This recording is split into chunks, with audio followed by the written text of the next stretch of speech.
여러분 반갑습니다. 잘 지내셨죠? 네. 마태복음은 수신자가 누구인가, 누구를 대상으로 해서 마태가 이 책을 썼는가, 이게 참 중요한 것 같아요.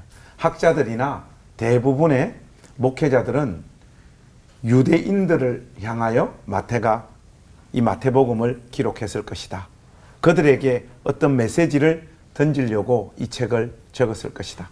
이렇게 이야기를 하거든요. 그렇다면 28장이나 되는 이 긴 내용을 전달하려고 할 때 좋은 말만 하려고 했겠습니까? 분명히 유대인들이 어떤 체계나 삐뚤어진 사고 안에 갇혀있는 생각들을 깨고 새로운 어떤 메시지, 참된 진리, 그러니까 십자가에 못 박히신 만왕의 왕이시고 만주의 주이신 예수님에 관한 이야기들을 유대인들에게 새롭게 하려고 마태가 이 책을 적은 것이 틀림없죠. 그렇다면 유대인들이 갇혀 있었던 그 세계는 구체적으로 이야기를 하자면 좀 어떤 모습이었을까? 저는 그 희미한 답을 유대인이었던 사도 바울이 로마서 10장 1절에서 3절에 있는 말씀을 통해서 그 답을 좀 얻었어요. 거기에 보면 사도 바울이 유대인들의 신앙을 비판하면서 이런 이야기를 해요. 유대인들이 하나님을 향한 열심은 있었으나 바른 지식을 쫓은 것은 아니니라. 이렇게 이야기를 해요. 유대인들이 하나님을 향하여 가지고 있었던 열심이라고 하는 것은 상상을 초월하죠. 그들이 얼마나 하나님께서 그들에게 주셨던 그 율법을 철저하게 지키려고 몸부림치고 애썼던 사람들입니까? 그런데 거기에서 유대인들의 오류가 생성된 것 같아요. 하나님은 자기 백성들에게 율법을 주심으로 말미암아 그 율법이라고 하는 거울을 통하여 인간 자신의 모습을 적나라하게 확인하고 하나님 앞에 자비와 긍휼을 구하는 존재로서 살기를 원하셨는데 유대인들은 하나님께서 주신 율법을 가지고 철저하고 완벽하게 지켜내어서 자기들이 하나님 앞에서 의로운 존재라는 것을 인정받으려고 했던 것이 유대인들의 가장 큰 잘못이죠. 쉽게 말해서 하나님께서 그들에게 주신 율법의 용도와 목적을 오해한 것이죠. 조금 전에 제가 표현한 대로 하자면 율법은 거울이에요. 우리의 영혼의 상태를 그대로 보여주는 거울인데, 거울은 내 얼굴이나 몸에 무엇이 묻어 있는지, 더러운 지점은 어떤 곳인지 이걸 확인시켜주는 도구잖아요. 거울을 가지고 우리를 깨끗하게 할 수는 없잖아요. 근데 유대인들의 착각이 바로 여기에서 온 것 같아요. 마태는 이런 유대인들의 한계와 잘못들을 분명하게 지적을 하면서 더 나은 의를 제시하고 있는 거예요. 그래서 마태복음을 읽어보면 항상 예수님의 그 화법을 우리가 좀 주목해야 되는데, 옛사람에게는 이렇게 말했지만 나는 너희에게 이렇게 말하노라. 그러니까 유대인들이 이해했던 율법, 하나님 말씀과 예수님의 가르침이 다르다는 것을 예수님께서 분명히 하고 계신 거죠. 바로 이 예수님의 가르침이 모세의 가르침보다 더 나은 가르침이시고, 이고 마태복음 안에 있는 표현대로 하자면 유대인들이 가지고 있었던 의보다 더 나은 의를 예수님께서는 요구하시고 또 가르치고 있는 것이죠. 그렇다면 예수님께서 유대인들의 율법, 모세의 가르침보다 더 나은 가르침이라고 하는 구체적인 내용은 마태복음 안에 어디에 나와 있을까요? 저는 산상수훈이라고 확신해요. 특히 마태복음 5장에서 7장에 나와 있는 이 산상수훈에 보면 예수님께서 더 나은 의, 가르침을 우리 가운데 말씀하세요. 그러면 많은 산상수훈의 내용들이 있지만은 몇 가지만 이렇게 한번 추려보면 저는 간음의 문제, 살인의 문제, 또 남들을 도와주는 문제에 좀 주목을 하고 싶어요. 예를 들면 예수님은 여자를 보고 마음에 음욕을 품는 자는 이미 간음한 자라고 말씀하셨어요.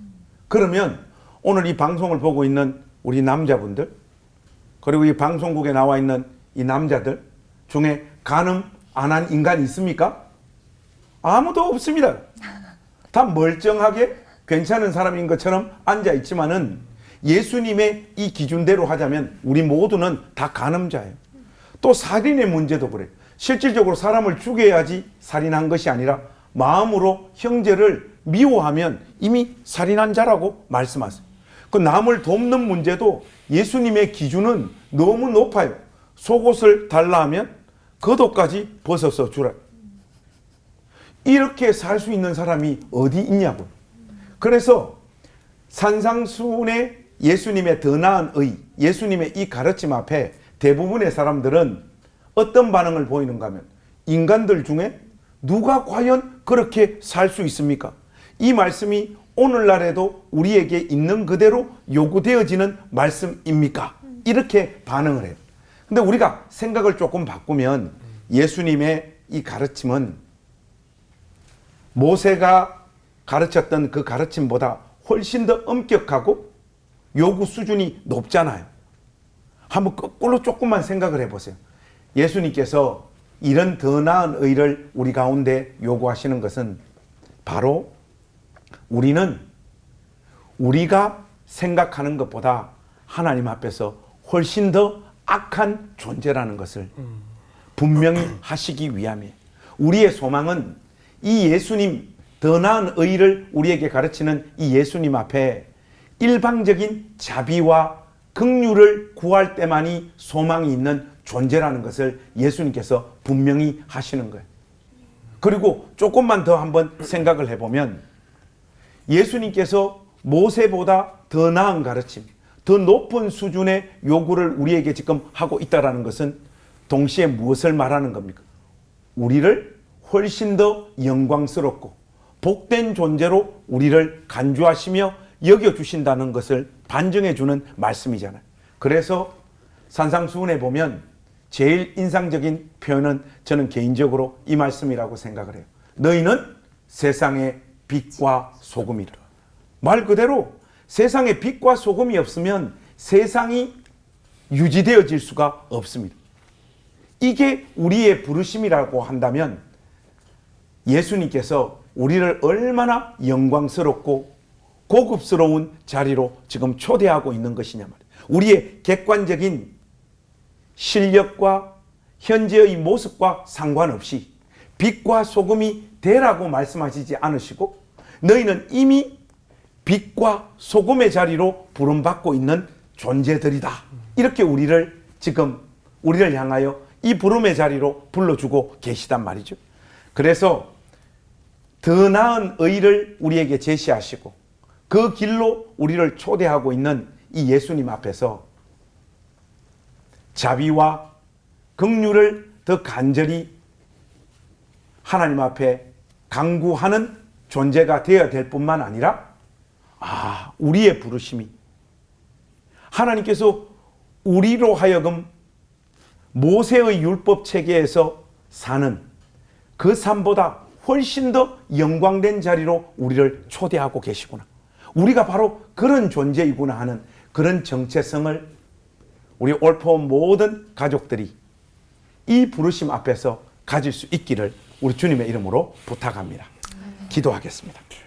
하나님 아버지, 은혜와 사랑을 감사합니다. 아무것도 아니고 죄 가운데 뒹굴고 있고 객관적인 실력과 현실에서 보자면 빛과 소금이 아닌데도 불구하고 우리로 하여금 그러한 삶을 살아보라고 빛과 소금으로 우리를 규정해 주시니 감사합니다.